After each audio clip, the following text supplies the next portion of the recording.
Obviously وہ client اس کی price کو تو ریوائز نہیں کرے گا, لیکن آپ کے جو کاسٹ آف آپریشن ہے وہ اتنی زیادہ ایگزوربینٹ ہو گئی ہے کہ اس کو ایبزارب کرنا اپنی کاسٹ کے اندر وہ اس وقت ناممکن ہو چکا ہے. بہت ساری یونٹس کو میں جانتا ہوں جو کہ اس وقت شٹ ڈاؤن کی پلاننگ کر رہے ہیں, کیونکہ اس کاسٹ کے اوپر آپریٹ کرنا ناممکن ہے. جس طرح سے آپ کی ٹرانسپورٹیشن کاسٹ ہو گئی ہے, جو آپ کی پاور کی کاسٹ ہو گئی ہے, یوٹیلیٹیز کی کاسٹ ہے, لیبر بھی ظاہر ہے کہ ایکسپیکٹ کر رہی ہے اس وقت جو پے انکریزز ہیں.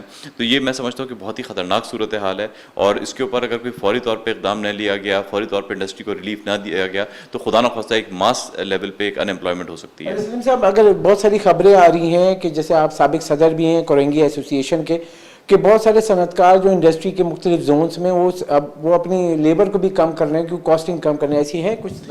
دیکھیں, لیبر کو جو چلتی ہوئی انڈسٹری ہے اس میں تو کم کرنا پاسبل اس لیے نہیں ہوتا کہ جو ظاہر ہے کہ اگر انڈسٹری آپ کی چل رہی ہے تو اتنی لیبر آپ کی ریکوائرڈ ہے. یہاں پہ انڈسٹری میں اوور امپلائمنٹ تو ویسے بھی نہیں ہوتی, تو لیبر کو ویسے تو کم نہیں کیا جا سکتا, لیکن اگر انڈسٹری خدا نخواستہ شٹ ڈاؤن پہ جاتی ہے تو یقیناً اس کے اندر آپ ایک ماس ان امپلائمنٹ ایکسپیکٹ کر سکتے ہیں. اس کی وجہ یہ کہ اگر کسی انڈسٹری کی کاسٹ آف آپریشن اتنی زیادہ ہوگی کہ اس کی فیزیبلٹی نہیں ہوگی تو وہ نیچرلی شٹ ڈاؤن کے اوپر جائے گا. جیسے کہ آپ نے سنا, کنسرن شو کریں, ہر کاسٹ کی بات کریں, ٹرانسپورٹ کی کاسٹ کریں, بجلی کی بات کریں, گیس کی بات کریں, پانی کی بات کریں, کہ اتنی کاسٹنگ بڑھ گئی کہ انڈسٹری کا سروائیول پہلے ہی مشکل تھا, مزید مشکل ہو گیا.